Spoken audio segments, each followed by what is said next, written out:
ತಮ್ಮನ್ನು ತಾವು ಮರೆತುಕೊಂಡಾಗ ಪತನ, ತಮ್ಮನ್ನು ತಾವು ಅರಿತುಕೊಂಡಾಗ ಉತ್ಥಾನ. ಕಳೆದ 140 ವರ್ಷಗಳಿಂದ ನಮ್ಮನ್ನು ನಾವು ಮರೆಯುವಂತೆಯೇ ಅನೇಕ ಜನ ಮಾಡಿದರು. ಪರಿಣಾಮ ಭಾರತದ ಈ ನೆಲವೂ ಒಡೆದು ತುಂಡಾಗಿ ಹೋಯಿತು. ಯಾವುದನ್ನು ಮಾರದೆ ಬದುಕಿದವರು ನಾವು, ಯಾವುದನ್ನು ಕೊಂಡುಕೊಳ್ಳದೆ ಬದುಕಿದವರು ನಾವು, ಎಲ್ಲವನ್ನೂ ಹಂಚಿಕೊಂಡು ಬದುಕಿದವರು ನಾವು. ಇದು ಭಾರತ, ಇದು ಹಿಂದುತ್ವ, ಇದೇ ಜೀವನ. ಹೊಡೆಯುತ್ತಾ ಬಡಿಯುತ್ತಾ ಕಡಿಯುತ್ತಾ ಬದುಕಿದರೆ ಅದು ಬದುಕೆ. ರಕ್ತದ ಕೋಡಿಯನ್ನು ಹರಿಸುವುದೇ ವಿಕಾಸವೇ. ನಿಜವಾಗಿ ನೆಮ್ಮದಿಯ ಶಾಂತಿಯ ದಾರಿ ಜಗತ್ತಿಗೆ ತೋರಿಸಬೇಕಾದರೆ ಉಳಿದು ಒಂದೇ ಒಂದು ವಿಚಾರ, ಅದು ನಮ್ಮ ನೆಲದ್ದು. ಜಗತ್ತನ್ನೇ ಒಂದು ಕುಟುಂಬವೆಂದು ತಿಳಿದು ಎಲ್ಲರ ಜೊತೆಗೆ, ಎಲ್ಲರಿಗಾಗಿ, ಎಲ್ಲರೊಂದಿಗೆ, ಎಲ್ಲರಂತೆ ಬದುಕುವುದೇ ಜೀವನ ದರ್ಶನ. ಇದು ಭಾರತ. ಈ ವಿಚಾರದಂತೆ ನಡೆದುಕೊಳ್ಳುವುದನ್ನ ಎಲ್ಲಿ ಕಲಿತರು ನಮ್ಮ ಜನ? ಮನೆಯೇ ಮೊದಲ ಪಾಠಶಾಲೆ, ಜನನಿ ತಾನೇ ಮೊದಲ ಗುರುವು. ನಾವೆಲ್ಲ ಹಿಂದೂ ಅಂತ ಈ ಶಬ್ದ ಏನು ಅಂತ ಪ್ರಶ್ನಿಸಿಕೊಂಡ್ರೆ ಇದು ನಮ್ಮದೇ ಪರಿಚಯದ ಶಬ್ದ. ಆದರೆ ಇದು ನಮ್ಮದೇ ಪರಿಚಯದ ಶಬ್ದ ಎಂಬುದನ್ನ ಕಳೆದ ಅನೇಕ ವರ್ಷಗಳಿಂದ ನಾವು ಮರೆತು ಬಿಟ್ಟಿದ್ದೇವೆ. ನಮ್ಮನ್ನು ನಾವು ಮರೆತುಕೊಂಡಾಗ ಏನಾಗುತ್ತೆ? ನಮ್ಮನ್ನು ನಾವು ಅರಿತುಕೊಂಡಾಗ ಏನಾಗುತ್ತೆ? ಒಂದು ತ್ರೇತಾಯುಗದ ಉದಾಹರಣೆ, ಒಂದು ದ್ವಾಪರ ಯುಗದ ಉದಾಹರಣೆ.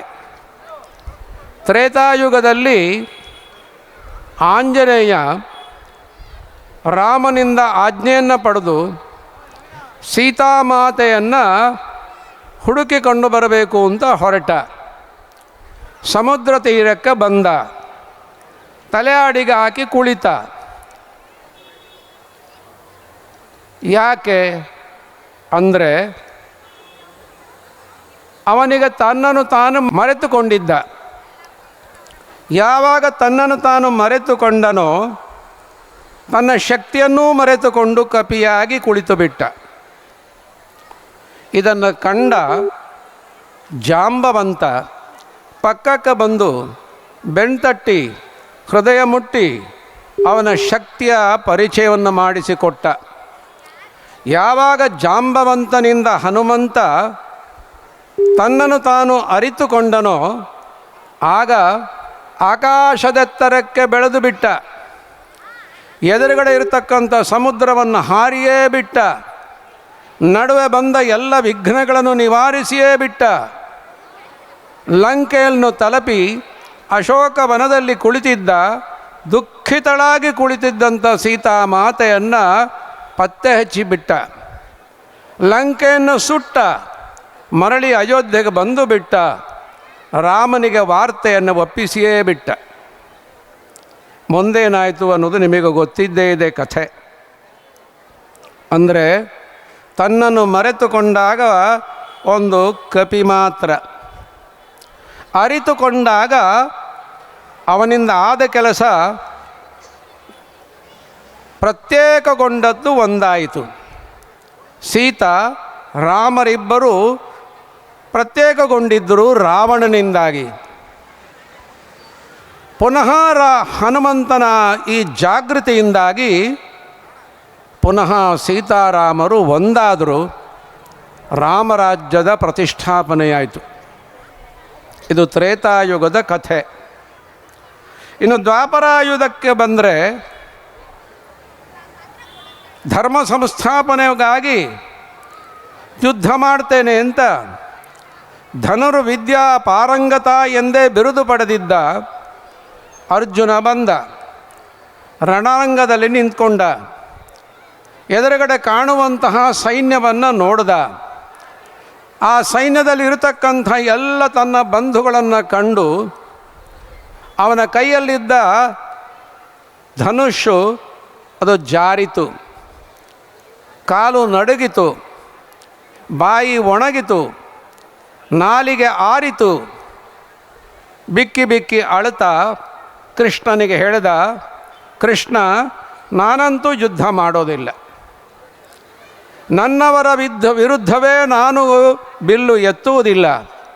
ನನ್ನಿಂದ ಅಸಾಧ್ಯ, ನಾನು ಯುದ್ಧ ಮಾಡುವುದಿಲ್ಲ ಅಂತ ಕುಳಿತ. ಕಾರಣ ಬಂಧು ಮೋಹ. ಮೋಹ ಅಂದರೆ ಅಜ್ಞಾನ. ಅಜ್ಞಾನ ಅಂದರೆ ಕತ್ತಲು. ತನ್ನನ್ನು ತಾನು ಮರೆತುಕೊಂಡಾಗ ಕತ್ತಲು ಆವರಿಸುತ್ತದೆ, ಪರಿಣಾಮ ಅರ್ಜುನನಂತೆ ಸ್ಥಿತಿಯಾಗುತ್ತೆ. ಇದನ್ನು ಕಂಡ ಕೃಷ್ಣ 18 ಅಧ್ಯಾಯಗಳ ಮೂಲಕವಾಗಿ ಆ ಅರ್ಜುನನಿಗೆ ತನ್ನನ್ನು ತಾನು ಪರಿಚಯಿಸುವುದಕ್ಕಾಗಿ ಭಗವದ್ಗೀತೆಯ ಮೂಲಕ ಒಂದು ಶಬ್ದವನ್ನು ಬಾರಿ ಬಾರಿ ನೆನಪಿಸಿದ. ಹೇಗೆ ನೆನಪಿಸಿದ? ಸಂಬೋಧನೆ ಮಾಡುವಾಗ ಹೇಳಿದ, ಹೇ ಭಾರತ, ಹೇ ಭಾರತ, ಹೇ ಭಾರತ ಅಂತ ಶಬ್ದದ ಮೂಲಕ ಅವನನ್ನು ಉದ್ಬೋಧನೆ ಮಾಡಿದ.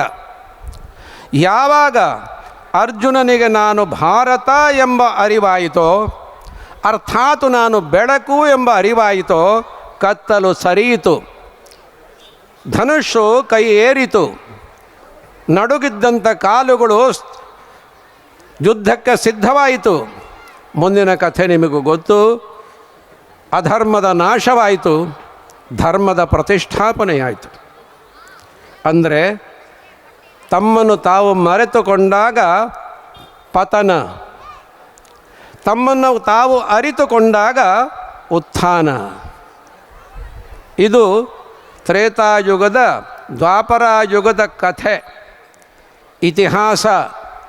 ಆದರೆ ರಾಮಾಯಣ ಓದ್ತೇವೆ, ಪಾಠ ಕಲಿಯುವುದಿಲ್ಲ.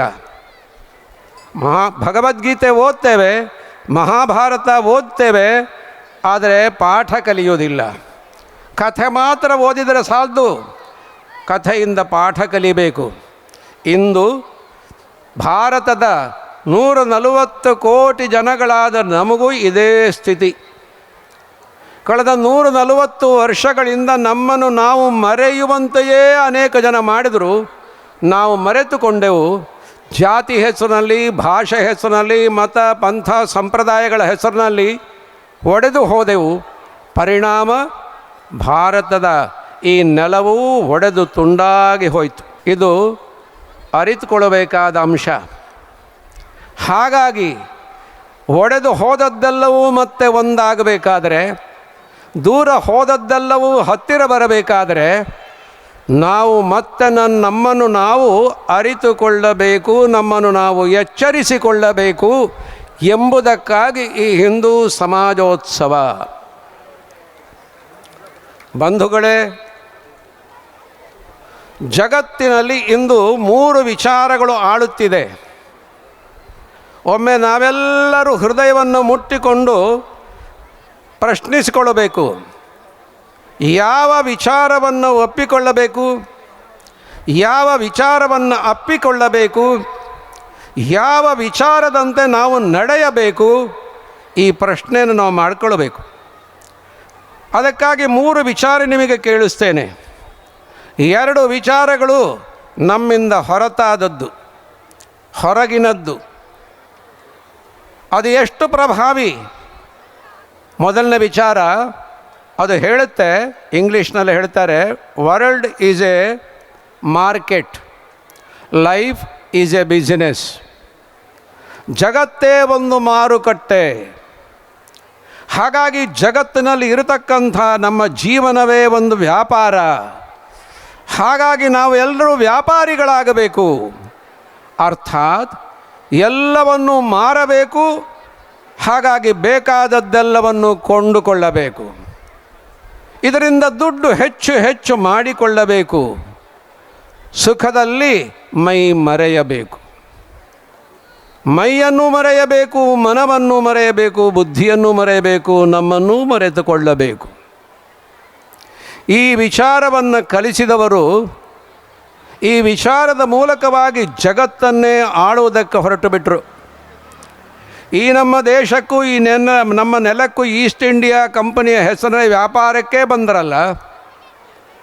ವ್ಯಾಪಾರ ಮಾಡ್ತಾ ಮಾಡ್ತಾ 200 ವರ್ಷಗಳ ಕಾಲ ನಾವೆಲ್ಲರೂ ಅವರ ಗುಲಾಮರಾಗಿಯೇ ಬಿಟ್ಟುವಲ್ಲ. ಇಂದೂ ನಮ್ಮ ಬುದ್ಧಿಯಿಂದ, ಮನಸ್ಸಿನಿಂದ ಆ ಗುಲಾಮಿತನದ ಮನಸ್ಸಿನ್ನು ಹೋಗಿಲ್ವಲ್ಲ. ಅವರದ್ದೇ ಭಾಷೆ, ಅವರದ್ದೇ ವೇಷ, ಅವರದ್ದೇ ರೀತಿ ನೀತಿ, ಅವರದ್ದೇ ಜೀವನ ಶೈಲಿ ನಮಗೆ ಬೇಕು ಅಂತ ಅನಿಸುತ್ತಲ್ಲ. ಒಂದು ಸಲ ಪ್ರಶ್ನಿಸ್ಕೊಳ್ಳೋದು ಅವಶ್ಯಕತೆ ಇಲ್ಲವೇ? ಯಾವ ನೆಲದಲ್ಲಿ ನಮ್ಮ ಹಿರಿಯರು ಒಂದು ವಸ್ತುವನ್ನೂ ಮಾರಲಿಲ್ವೋ, ಹಾಗಾಗಿ ಯಾವುದೊಂದು ವಸ್ತುವನ್ನೂ ನಮ್ಮವರು ಕೊಂಡುಕೊಳ್ಳಲಿಲ್ಲವೋ, ಬದಲಾಗಿ ಜೀವನಕ್ಕೆ ಬೇಕಾಗಿರತಕ್ಕಂಥದ್ದೆಲ್ಲವನ್ನು ಕೂಡ ನನ್ನಲ್ಲಿರುವುದು ನಿನಗಾಗಿ, ನಿನ್ನಲ್ಲಿರುವುದು ನನಗಾಗಿ ಅಂತ, ನೀನಿರುವುದು ನನಗಾಗಿ, ನಾನಿರುವುದು ನಿನಗಾಗಿ ಅಂತ ಬದುಕಿದರಲ್ಲ, ಹಂಚಿಕೊಂಡು ಬದುಕಿದರಲ್ಲ. ಹೀಗೆ ಹಂಚಿಕೊಂಡು ಬಾಳುತ್ತಾ ಊರನ್ನೇ ಒಂದು ಕುಟುಂಬವಾಗಿಸಿದರಲ್ಲ, ಆ ಊರೆಂಬ ಕುಟುಂಬದ ಮೂಲಕವಾಗಿ ಭಾರತವನ್ನೇ ಒಂದು ಕುಟುಂಬವಾಗಿ ಮೆರೆದರಲ್ಲ, ಆ ಭಾರತವೆಂಬ ಕುಟುಂಬದ ಮೂಲಕವಾಗಿ ಜಗತ್ತನ್ನೇ ಒಂದು ಕುಟುಂಬವೆಂದು ತಿಳಿದು ಬಾಳಿದರಲ್ಲ. ಜಗತ್ತಿನ ಜನಕ್ಕೆ ಎರಡು ಕೈಯೆತ್ತಿ ಕರೆದು ಇಂತಹ ಬಾಳು ಬೇಕೇ, ಭಾರತದ ಕಡೆಗೆ ಮುಖ ಮಾಡಿ ಬನ್ನಿ ಅಂತ ಕರೆದು ಜಗತ್ತಿನ ಜನ ಬರುವಂತೆ ಮಾಡಿ, ಜೀವನವನ್ನು ಬದುಕುವುದನ್ನು ಕಲಿಯುವಂತೆ ಮಾಡಿ, ಜಗತ್ತಿನ ಜನಗಳ ಬಾಯಿಂದ ಈ ನೆಲದ ಕುರಿತು ಭಾರತ ಮಾತೆಯೇ ಜಗನ್ಮಾತೆಯಾಗಿ, ಭಾರತವೇ ವಿಶ್ವಗುರುವಾಗಿ ನಮಗೆ ಅಂಥೇಳಿ ಮೆರೆಯುವಂತೆ ಮಾಡಿದ್ರಲ್ಲ, ಇದು ನಮ್ಮ ಭಾರತವಾಗಿತ್ತು. ಕಾರಣ ಯಾವುದನ್ನು ಮಾರದೆ ಬದುಕಿದವರು ನಾವು, ಯಾವುದನ್ನು ಕೊಂಡುಕೊಳ್ಳದೆ ಬದುಕಿದವರು ನಾವು, ಎಲ್ಲವನ್ನೂ ಹಂಚಿಕೊಂಡು ಬದುಕಿದವರು ನಾವು.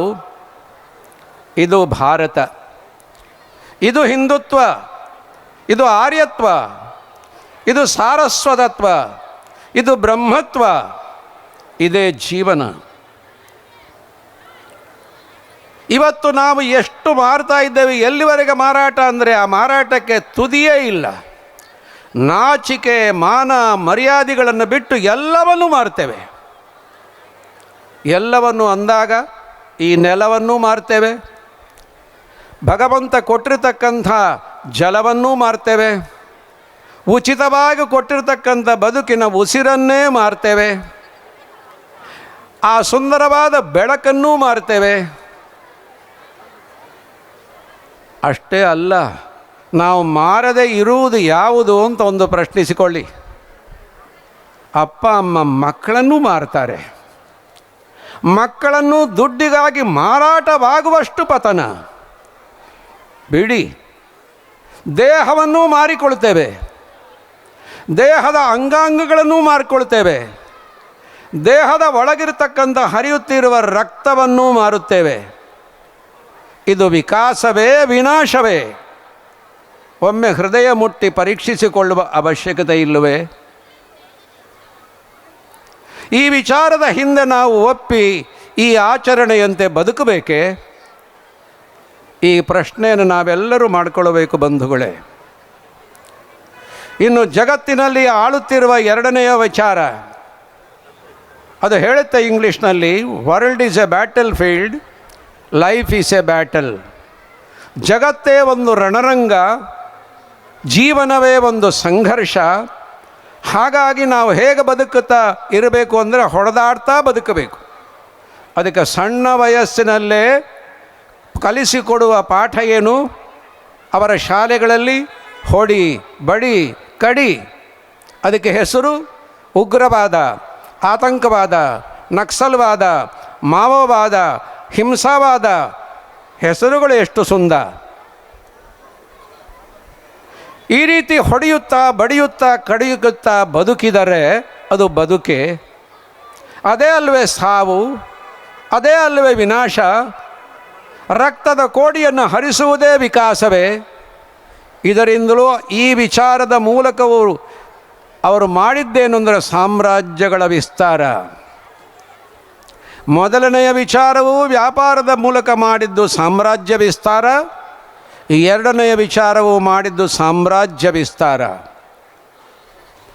ಈ ಎರಡೂ ವಿಚಾರಗಳು ವಿನಾಶದ ಕಡೆಗೆ ಒಯ್ಯುತ್ತಿರುವುದನ್ನು ಗಮನಿಸಿಯೂ ನಾವೇಕೆ ಚಿಂತಿಸುತ್ತಿಲ್ಲ? ನಾವೇಕೆ ಮಂಥನ ಮಾಡುತ್ತಿಲ್ಲ?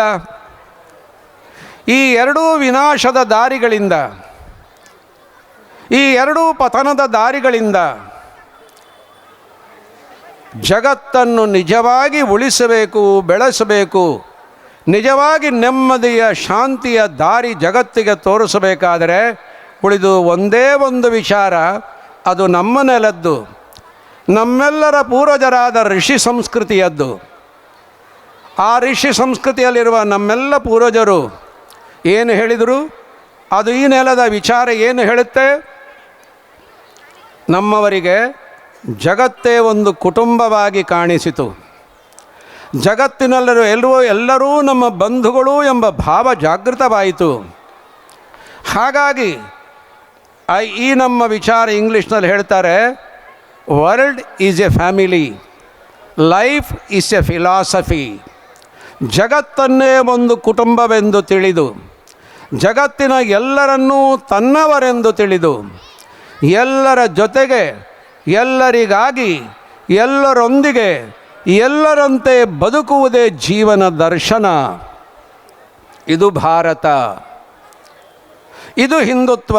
ಇದನ್ನೇ ಸಾರಸತ್ವ ಅಂತ ಕರೆದರು, ಇದನ್ನೇ ಬ್ರಹ್ಮತ್ವ ಅಂತ ಕರೆದರು. ಬಂಧುಗಳೇ, ಇಂತಹ ವಿಚಾರವನ್ನು ನಾವು ಅಪ್ಪಿ ಅದನ್ನು ಆಚರಣೆಯಲ್ಲಿ ನಮ್ಮ ಹಿರಿಯರಂತೆ ತರುತ್ತಾ ಬದುಕುವ ಅವಶ್ಯಕತೆ ಇಲ್ಲವೇ? ಜಗತ್ತಿನ ಈ ವಿಚಾರವನ್ನು ಮರೆತವರಿಗೂ ಇದನ್ನು ಕಲಿಯಬೇಕು ಅಂತ ಬಯಸಿ ಬರುವವರಿಗೆ ಕಲಿಸುವುದಕ್ಕಾಗಿ ಸಿದ್ಧರಾಗುವ ಅವಶ್ಯಕತೆ ಇಲ್ಲವೇ? ಈ ಪ್ರಶ್ನೆನ ನಾವೆಲ್ಲರೂ ಮಾಡಿಕೊಳ್ಳಬೇಕು. ಈ ವಿಚಾರದಂತೆ ನಡೆದುಕೊಳ್ಳುವುದನ್ನು ಎಲ್ಲಿ ಕಲಿತರು ನಮ್ಮ ಜನ? ಇವತ್ತಿನ ಸ್ಕೂಲು ಕಾಲೇಜುಗಳಲ್ಲ, ಇವತ್ತಿನ ಯೂನಿವರ್ಸಿಟಿಗಳಲ್ಲ. ಕಲಿತದ್ದು ಎಲ್ಲಿ ಗೊತ್ತೇ? ಮೊದಲಿಗೆ ಕಲಿಯುವ ಜಾಗಕ್ಕೆ ಹೆಸರು ಒಂದು ನಾಣ್ಣುಡಿಯಲ್ಲಿ ಹೇಳ್ತಾರೆ, ಮನೆಯೇ ಮೊದಲ ಪಾಠಶಾಲೆ, ಜನನಿ ತಾನೇ ಮೊದಲ ಗುರುವು. ಇದನ್ನು ಚೆನ್ನಾಗಿ ಅರಿತ ನಮ್ಮ ಹಿಂದಿನವರು ಮನೆಗಳಲ್ಲಿರ್ತಕ್ಕಂಥ ಕುಟುಂಬಗಳನ್ನು ಒಟ್ಟು ಕುಟುಂಬವಾಗಿ ಒಂದಾಗಿ, ಒಂದೇ ಕುಟುಂಬದಲ್ಲಿ 50, 60, 70 ಜನ ಬದುಕುವುದನ್ನು ಕಲಿಸಿದರು.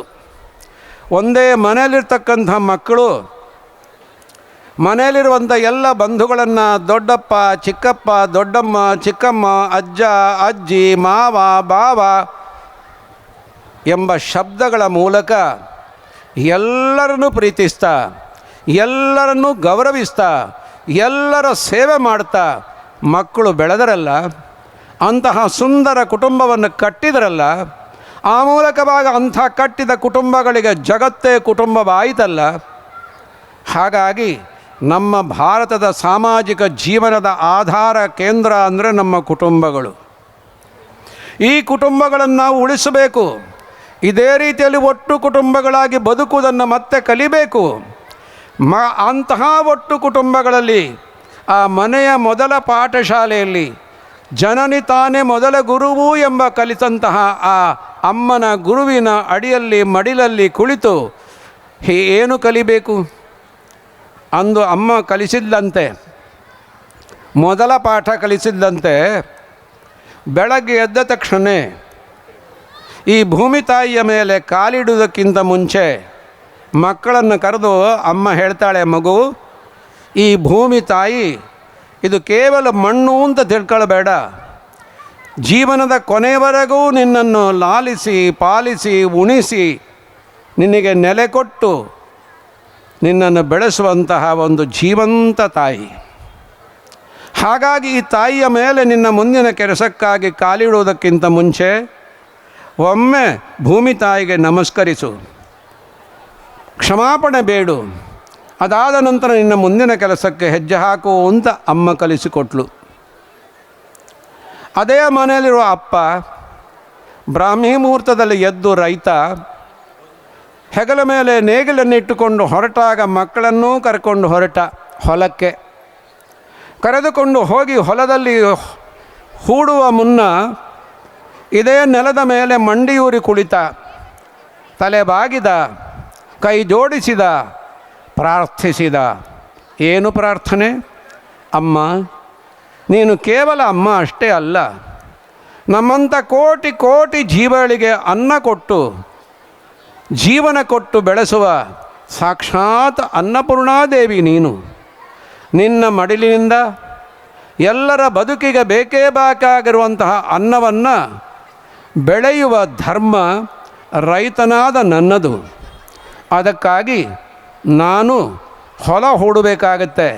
ಈ ಹೊಲ ಹೂಡುವಾಗ ನಿನಗೇನಾದರೂ ನೋವಾದರೆ ನನ್ನನ್ನು ಕ್ಷಮಿಸು ಅಂತ ಪ್ರಾರ್ಥನೆ ಮಾಡಿ ಭೂಮಿ ತಾಯಿಯ ಪೂಜೆಯನ್ನು ಮಾಡಿ ನೆಲ ಹೂಡುವ ತನ್ನ ಧರ್ಮದ ಕರ್ತವ್ಯವನ್ನು ಮಾಡುತ್ತಿದ್ದ ಹಳ್ಳಿಯ ರೈತ ಇದನ್ನು ಮಕ್ಕಳು ನೋಡಿದ್ರು, ಅಪ್ಪನಿಂದಲೂ ಕಲಿತರು.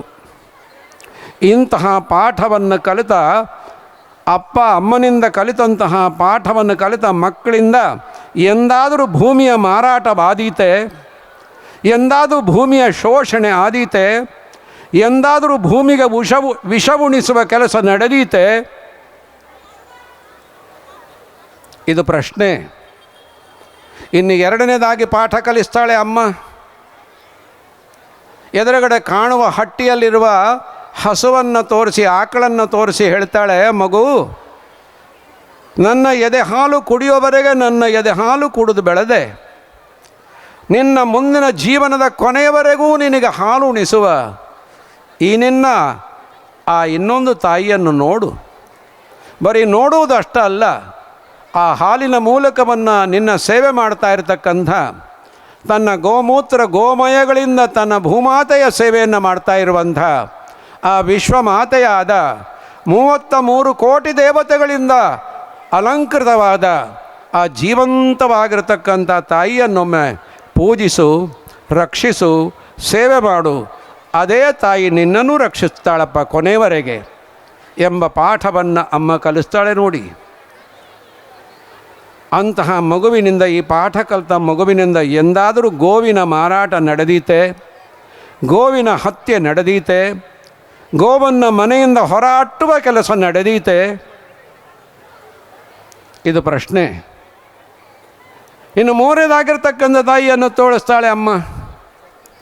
ಸುತ್ತಲಿರ್ತಕ್ಕಂಥ ಹಸಿರಾಗಿರ್ತಕ್ಕಂತಹ ಪರಿಸರವನ್ನು ತೋರಿಸಿ, ಗಿಡ ಮರಗಳನ್ನು ತೋರಿಸಿ ಪಾಠ ಮಾಡ್ತಾಳೆ ಅಮ್ಮ ಮಕ್ಕಳಿಗೆ. ಮಗು, ಆ ಎದುರುಗಡೆ ಕಾಣುವಂಥ ಹಸಿರಾಗಿ ನಿಂತಿರುವಂತಹ ಆ ಗಿಡಗಳು ಮರಗಳು ಕೇವಲ ನಿರ್ಜೀವ ಗಿಡ ಮರ ಅಂತ ತಿಳ್ಕೊಳ್ಬೇಡ. ನಿನ್ನ ಜೀವನದ ಕೊನೆಯವರೆಗೆ ನಿನಗೆ ಉಸಿರನ್ನು ಕೊಡುವ ಹಸಿರು ಅದು. ಅದಕ್ಕಾಗಿ ನಿನ್ನ ಕೈಯಿಂದ ಅಂಥ ಹಸಿರನ್ನು ಕತ್ತರಿಸುವ ಆ ಕ್ರೂರ ಕೆಲಸ ನಿನ್ನಿಂದ ಆಗದಿರಲಿ. ಹಸಿರನ್ನು ಉಳಿಸಿ ಬೆಳೆಸುವ ಕೆಲಸವೇ ನಡೆಯುತ್ತಿರಲಿ. ಆವಾಗ ಅದೇ ಹಸಿರು ನಿನಗೆ ಉಸಿರು ಕೊಟ್ಟು ನಿನ್ನನ್ನು ಜೀವನವನ್ನು ಕಾಯುತ್ತಪ್ಪ. ಆದ್ದರಿಂದ ಅಂಥ ಮರಗಿಡಗಳನ್ನು ಕತ್ತರಿಸಬೇಡ. ಆ ಪ್ರಕೃತಿಯಲ್ಲೇ ತಾಯಿಯನ್ನು ಕಂಡು ಆ ತಾಯಿಯ ಸೇವೆ ಮಾಡು ಅಂತ ಪಾಠ ಮಾಡಿದ್ಲು. ಈ ಪಾಠವನ್ನು ಕಲಿತ ಮಕ್ಕಳಿಂದ ನಿಜವಾಗಿ ಹಸಿರನ್ನು ಕಡಿಯುವ ಕೆಲಸ ನಡೆದೀತೆ. ನಾವು ಕೇಳ್ತೇವೆ ಪಾಠದಲ್ಲಿ, ಜಗದೀಶ್ ಚಂದ್ರ ಬೋಸ್ ಸಸ್ಯಗಳಲ್ಲಿ ಜೀವ ಇದೆ ಅಂತ ಕಂಡು ಹುಡುಕಿದರು ಅಂತ.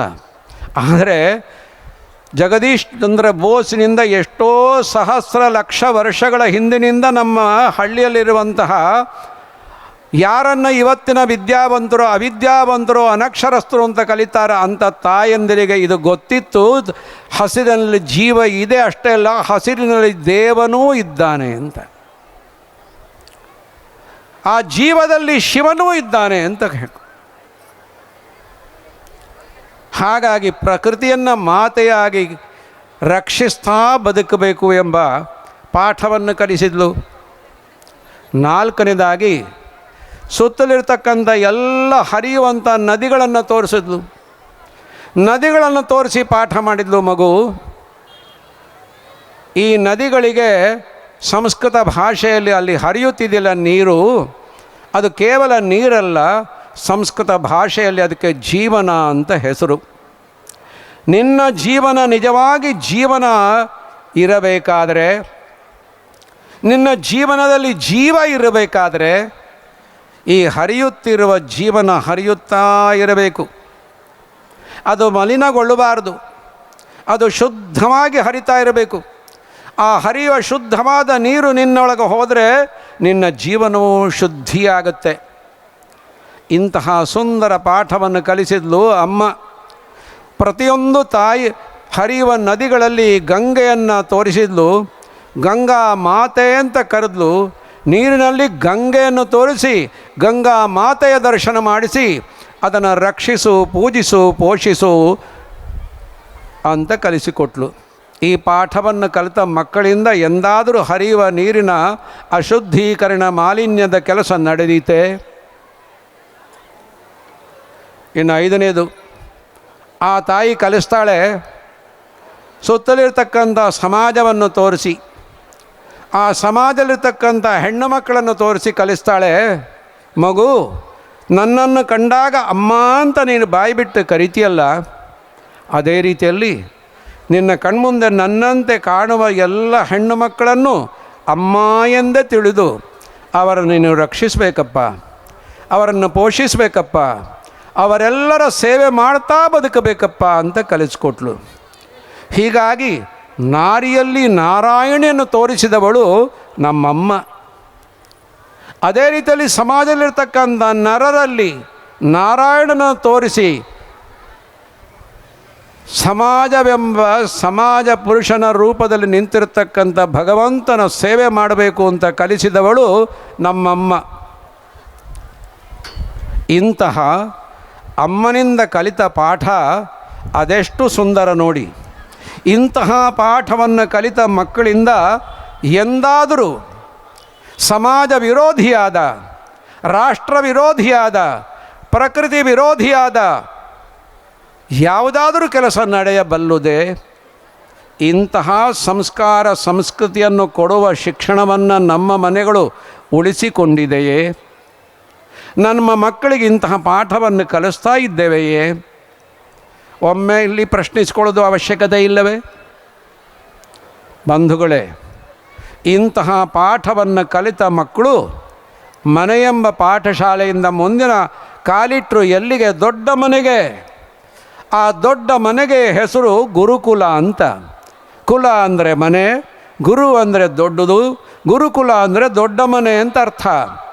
ಆ ದೊಡ್ಡ ಮನೆಗೆ ಹೋಗಿ ಏನು ಕಲಿಬೇಕು?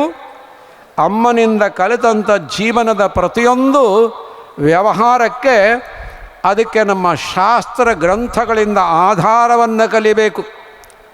ಜಗತ್ತಿಗೆ ಅದನ್ನು ವೈಜ್ಞಾನಿಕವಾಗಿ ಪ್ರಶ್ನೆ ಕೇಳಿದಾಗ ಅದಕ್ಕೆ ಉತ್ತರ ಕೊಡುವ ಶಕ್ತಿ ಬರಬೇಕು. ಅದು ನಮ್ಮ ವೇದಗಳಲ್ಲಿ, ಅದು ನಮ್ಮ ಭಗವದ್ಗೀತೆಯಲ್ಲಿ, ಅದು ನಮ್ಮ ಉಪನಿಷತ್ತಿನಲ್ಲಿ, ಅದು ನಮ್ಮಲ್ಲಿರ್ತಕ್ಕಂಥ ಎಲ್ಲ ರಾಮಾಯಣ ಮಹಾಭಾರತಾದಿ ಗ್ರಂಥಗಳಲ್ಲಿ ಅದು ಅಡಕಗೊಂಡಿದೆ. ಹಾಗಾಗಿ ಅದನ್ನು ಕಲಿಬೇಕಾದರೆ ಗುರುಕುಲಕ್ಕೆ ಹೋಗಬೇಕು. ಗುರುವಿನ ಅಡಿಯಲ್ಲಿ ನತಮಸ್ತಕನಾಗಿ ಪಾಠ ಕಲಿಬೇಕು. ಅಮ್ಮ ಕಲಿತ ಪಾಠವನ್ನು ವಿಸ್ತರಿಸಿಕೊಳ್ಳಬೇಕು. ಜಗತ್ತಿಗೆ ಬದುಕುವುದನ್ನು ಕಲಿಸುವ ಜ್ಞಾನವೆಂಬ ವಿಜ್ಞಾನಿಯಾಗಿ ಜಗತ್ತಿಗೆ ಅವನು ಬೆಳಕು ಕೊಡುವನಾಗಬೇಕು. ಅಂತಹ ಪ್ರತಿಯೊಬ್ಬ ಹುಟ್ಟಿದ ಮಕ್ಕಳನ್ನು ಜಗತ್ತಿಗೆ ಬೆಳಕು ಕೊಡುವ ಬೆಳಕಾಗಿ ಪರಿವರ್ತಿಸುವ ಕೆಲಸ ನಮ್ಮ ಭಾರತದ ದೊಡ್ಡ ಮನೆ ಎಂದು ಕರೆಸಿಕೊಂಡ ಗುರುಕುಲಗಳು ಆದವು. ಅಲ್ಲಿಂದ ಆಚೆಗೆ ಹೆಜ್ಜೆ ಇಟ್ಟದ್ದು ನಮ್ಮ ದೇವಾಲಯಗಳು, ಮಠ ಮಂದಿರಗಳು. ಅಲ್ಲೆಲ್ಲ ಇಂಥದ್ದೇ ಪಾಠವನ್ನು ಕಲಿಸುವುದನ್ನು ಕಲ್ತ್ಕೊಂಡು ಹೋಗ್ತಾ ಹೋದರು. ಇದು ಭಾರತ. ಇಂಥ ಪಾಠವನ್ನು ಕಲಿಯುತ್ತಾ ಸುತ್ತಲ ಎಲ್ಲವನ್ನೂ ನೋಡಿದಾಗ ಈ ಕಾಣುವ ಎಲ್ಲದರೊಳಗೂ ಕಾಣದೇ ಇರುವ ಒಂದು ಶಕ್ತಿ ಇದೆ ಎಂಬುದನ್ನು ಅರಿತು ಎಲ್ಲವನ್ನು ಕಾಯುತ್ತಾ, ಕಾಪಾಡುತ್ತಾ, ರಕ್ಷಿಸುತ್ತಾ ಬದುಕಬೇಕು. ಇಂತಹ ಬದುಕಿಗಾಗಿ ಬದುಕಬೇಕು ಎಂಬ ಪಾಠವನ್ನು ಕಲಿತವರು ನಮ್ಮ ಹಿರಿಯರು. ಅಂತಹ ಪಾಠವನ್ನು ಮುಂದೆ ಬರುವ ಭಾರತದ ನಮ್ಮೆಲ್ಲ ಪೀಳಿಗೆಗಳು ಕಲಿಯುವಂತಾಗಬೇಕಾದರೆ ನಾವೆಲ್ಲರೂ ಕೂಡ ನಮ್ಮ ಮನೆಗಳಲ್ಲಿ, ನಮ್ಮ ದೇವಾಲಯಗಳಲ್ಲಿ, ನಮ್ಮ ಮಠ ಮಂದಿರಗಳಲ್ಲಿ, ನಮ್ಮ ವಿದ್ಯಾಲಯಗಳಲ್ಲಿ ಇಂತಹ ಪಾಠವನ್ನು ಕಲಿಸುವ ಕೆಲಸ ಮತ್ತೆ ಆರಂಭಗೊಳ್ಳಬೇಕು. ಆ ಮೂಲಕವಾಗಿ ನಮ್ಮನ್ನು ನಾವು ಎಚ್ಚರಿಸಿಕೊಳ್ಳಬೇಕು. ಆ ಮೂಲಕವಾಗಿ ನಮ್ಮೆಲ್ಲರ ತಾಯಿಯಾದ ಭಾರತಿ ಮತ್ತೊಮ್ಮೆ ಜಗನ್ಮಾತೆಯಾಗಿ ಜಗದ್ಗುರುವಾಗಿ ಮೆರೆಯಬೇಕು ಎಂಬುದನ್ನು ಅರಿತುಕೊಳ್ಳುವುದಕ್ಕಾಗಿ ಅರಿತುಕೊಂಡ ಹಿಂದೂ ಸಮಾಜ ತನ್ನ ಸಮಾಜೋತ್ಸವವನ್ನು ಹಿಂದೂ ಸಮಾಜವೇ ಈ ರೀತಿಯ ರೂಪದಲ್ಲಿ ಆಚರಿಸಿಕೊಳ್ತಾ ಇದೆ. ಆ ರೀತಿಯ ದಾರಿಯಲ್ಲಿ ನಾವು ಮುನ್ನಡೆಯುವುದಕ್ಕೆ ಬೇಕಾದ ಶಕ್ತಿಯನ್ನು, ಸಾಮರ್ಥ್ಯವನ್ನು, ಆಯುರಾರೋಗ್ಯ ಭಾಗ್ಯಗಳನ್ನು ಭಗವಂತನು, ತಾಯಿಯಾದ ಭಾರತ ಮಾತೆಯು ನಮ್ಮೆಲ್ಲರಿಗೂ ಕೊಡುವಂತಾಗಲಿ ಅಂತ ತಮ್ಮೆಲ್ಲರ ಪರವಾಗಿ ಪ್ರಾರ್ಥಿಸ್ಕೊಳ್ತಾ, ನಾವೆಲ್ಲರೂ ಕೂಡ ಸೇರಿ ಪ್ರಾರ್ಥಿಸ್ಕೊಳ್ತಾ ನಾವೆಲ್ಲರೂ ಮುನ್ನಡೆಯೋಣ ಎಂಬ ವಿನಮ್ರ ಪ್ರಾರ್ಥನೆಯೊಂದಿಗೆ ಈ ಸಮಾಜೋತ್ಸವ ಇಂದಿಗೆ ಮಾತ್ರ ಕೊನೆಯಾಗದೆ ಮತ್ತೆ ಮತ್ತೆ ಬೇರೆ ರೂಪಗಳಲ್ಲಿ ನಾವು ಸೇರ್ತಾ ಇರಬೇಕು. ನಮ್ಮ ಶಕ್ತಿಯನ್ನು ಬೆಳೆಸ್ಕೊಳ್ತಾ ಹೋಗಬೇಕು, ಜಾಗೃತರಾಗಿ ಮುನ್ನಡೆಯಬೇಕು ಎಂಬ ವಿನಂತಿಯೊಂದಿಗೆ ನೀವೆಲ್ಲರೂ ಎದುರುಗಡೆ ಕುಳಿತುಕೊಂಡು ಇಲ್ಲಿಂದ ಏನು ನುಡಿಸಿದ್ದೀರೋ ನೀವೇ ನುಡಿಸಿದ ನುಡಿಯನ್ನು ನಿಮ್ಮೆಲ್ಲರ ಪಾದಗಳಿಗೆ ಸಮರ್ಪಿಸ್ತಾ ಈ ನುಡಿಗೆ ವಿರಾಮ ಹಾಡುವುದಕ್ಕೆ ಅನುಮತಿಯನ್ನು ಕೋರ್ತಾ ಎಲ್ಲರಿಗೂ ನಮಸ್ಕಾರ ನಮಸ್ಕಾರ ನಮಸ್ಕಾರ. ಓಂ ಶಾಂತಿ ಶಾಂತಿ ಶಾಂತಿ.